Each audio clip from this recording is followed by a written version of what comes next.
Hey, what's up everybody? It's Lids, and we're back for some more Gwent, and today we're going to be playing more of the Double Down seasonal event, which is an alternate game mode in which every card in our deck gets duplicated, and whenever we play a unit, we will play a random unit from our deck that has the same provision cost. Now, there are a lot of annoying Nilfgaard decks out there in this event because there's a bug with spies, so today I thought instead we'd do a rare, wholesome Nilfgaard deck.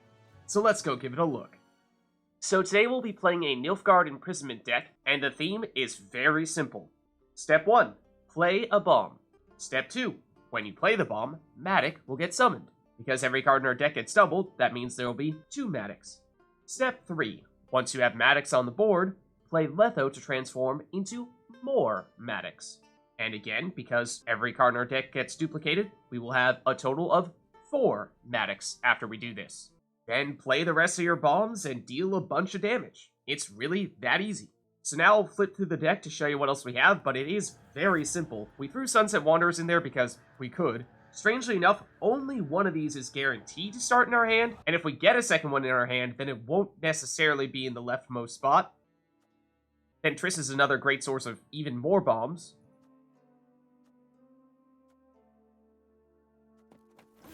And Cahir is our ace up our sleeve in case our opponent is using a really boost-heavy deck and we don't have enough damage to destroy their cards, then Cahir is our counter.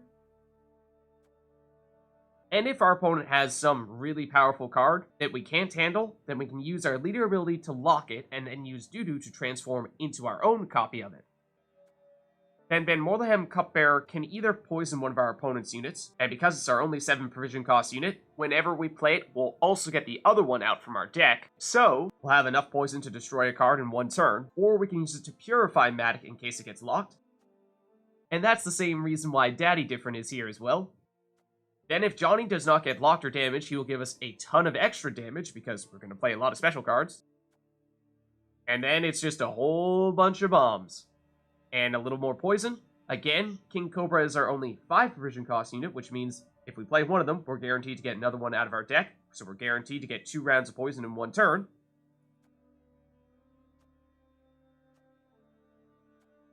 And it's the same thing for Fangs the Empire as well. If we play one of them, we'll get the other one out from our deck, and we'll guarantee that we have enough poison to get rid of a card in one turn. So there's a look at the deck. It's really simple. Make things go boom. Getting all those Madocs out there is a lot of fun, so let's go see it in action. Alright, so going against Northern Realms here, and we'll go first. Alright, let's get rid of CD Dyffryn, because we have some tutors to get him if we need him. Otherwise, this looks good. And it's a little bit tough on blue coin, but if we use one of those tutors, we can get Johnny, which is great because otherwise we won't have any targets to use any of our bombs on. We'll start with him. And let's use tactic as well.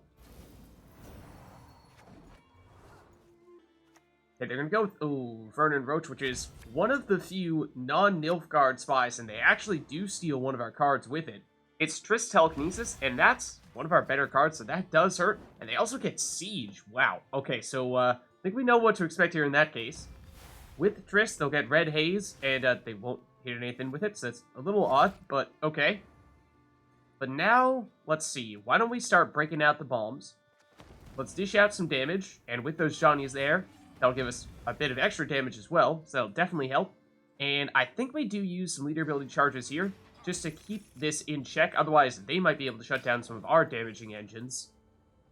And we'll get the first round of our Sunset Wanderers down there as well.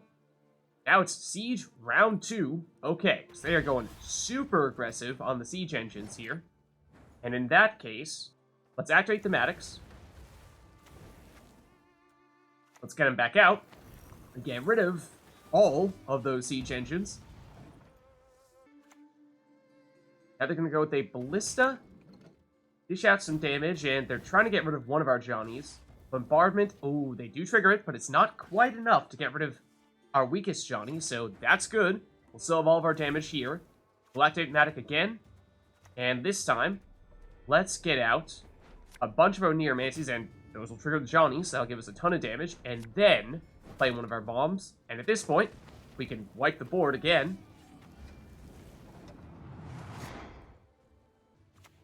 Alright, now they're going with Queen Adalia, and with her, they'll get, surprise, surprise, more siege engines. This will trigger the last of their bombardments from their second siege, and that time they do get rid of Johnny, unfortunately. Queen Adalia, round 2. Another round of the reinforced ballista as well. And they're getting rid of Madoc, which is... I mean, sure, it prevents us from using his order ability, but he will come back when we play bombs, so it's not that big of a loss. Let's use Letho to transform into our other Madocs here.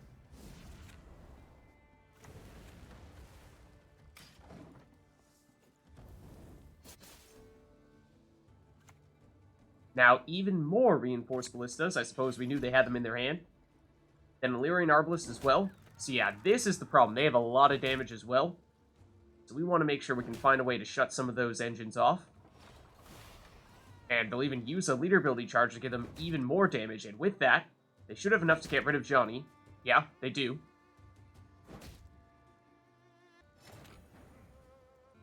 Alright, now let's get rid of some of these cards by dishing out some poison here. And I want to be careful. We're both on 15 points. I don't want to activate our Madocs, because otherwise they could pass. But Illyrian Arbalist gives them even more damage, so they're definitely playing here. And Mantlet, okay, maybe not the ideal time for that. But again, they're targeting our Madocs, which is not really the best course of action here, I don't think. And we're going to get Sunset Wanderers out at the end of this turn, so that's good. But let's do some more poisoning here and get rid of one of those Arbalists. Then let's also use a leader ability charge, because I think we really want to try to win in round 1 here. And with Sunset Wanderers, we also get another bomb, and that's one of the reasons why we don't want to be using Madoc at this stage, or at least wasn't, because we weren't going to be able to get him back if we didn't have a ball in our hand. Now, another reinforced Trebuchet. They're still targeting Madoc. Another leader ability charge here. And they'll get rid of Madoc. But we can get him back if we use our bomb. So let's do that here. And we can also knock that Trebuchet into the melee row where it can't do anything, so that's great.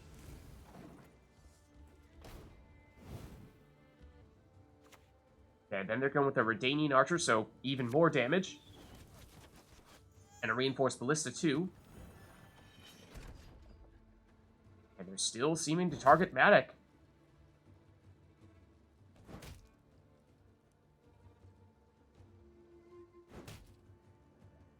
Alright, so we have a small lead here, but I think we're still playing, because we really want to take the round 1 win. And the longer round 1 goes, generally the better it is for us. So let's get Triss Telekinesis out here, because that is one of the other ways we can still get a bomb out, even if we don't have one in our hand. Of course, we would have loved to have still had the other one, but unfortunately they stole it when they played their Spy.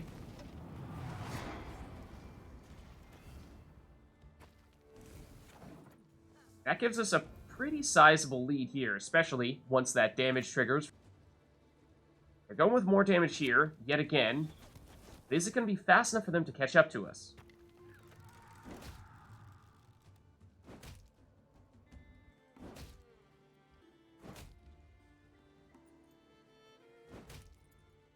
Because when all is said and done here, we do still have a lead.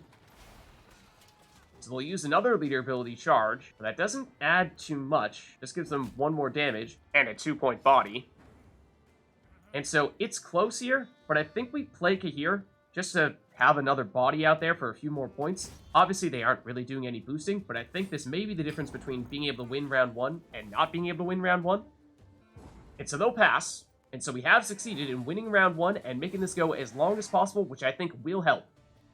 And then our hand here, I mean, can't really get much better than that, so sure, we'll keep it. And we did play 1 more card, so we'll try pass. And they'll use a Redanian Elite as their throwaway and get another one out from their deck. Not that it matters much here. Of course, that's more than enough for them to take the round 2 win. Okay, and then don't think we need Daddy Dyffryn. Again, we can get him if we need him. Other than that, looks good. So they'll start with Visigoda of Corvo. Now, this is really interesting. Of course, that means they'll have tons of boosts. Would have been great if we still had Cahir for this, but we still have some ways to deal with them. So let's start by using Red Haze to get rid of the weaker of the two. That'll, of course, get out of our Madocs, and that's one of the reasons why we do really well in short round 3s, is because we have 16 points of carryover just from the body of the Madocs, and then they also can provide some damage. Then the Ballista, give them some damage. And we're out of locking, so we can't shut down that Corvo in that way, but we can transform into some Corvos of our own here with both Dudu number 1 and Dudu number 2. And let's just boost our Corvos so they don't immediately get destroyed by some of their damage, and then trigger the Madocs.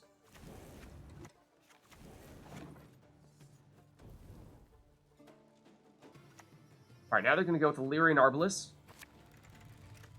And another Trebuchet, and of course, those Corvos do need to be in the range row, so they will get hit by that.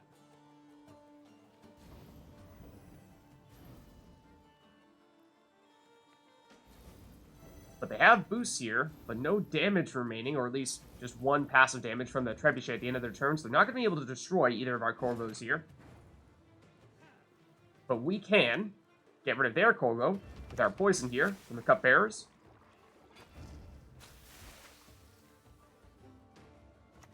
Then let's do some more boosting again, just to make sure that they can't destroy our own Corvos.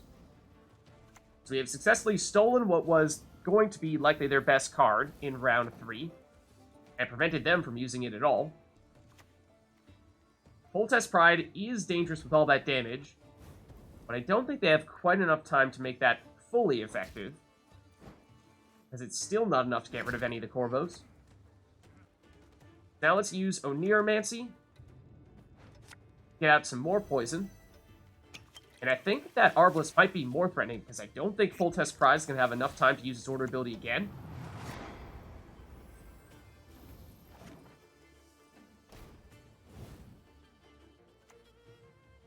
And, well, we saw they didn't get another one out from their deck, and that was probably an indication that, yes, their other one was in their hand, so suboptimal hand in that case. And they forfeit here, because we still had a lead, and there was no way they were catching us. Alright, so going against Northern Realms here. And we'll go first. And I like this hand a lot. Let's keep it.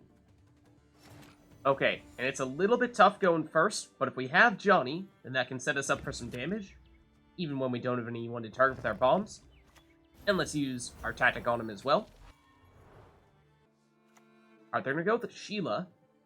That'll give them some damage.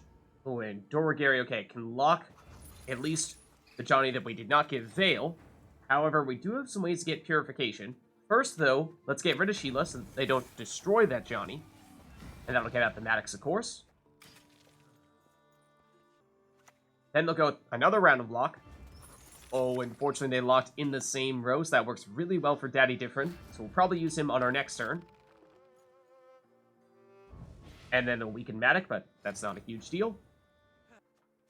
So let's get out Daddy Dyffryn here to purify all the cards in this melee row. So that'll give us Johnny and Madoc back, and then second round, it doesn't really matter much.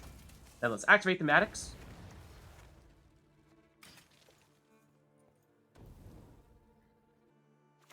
Okay, now they're going with the Griffin Witcher for some damage, and they'll get a second one out from their deck.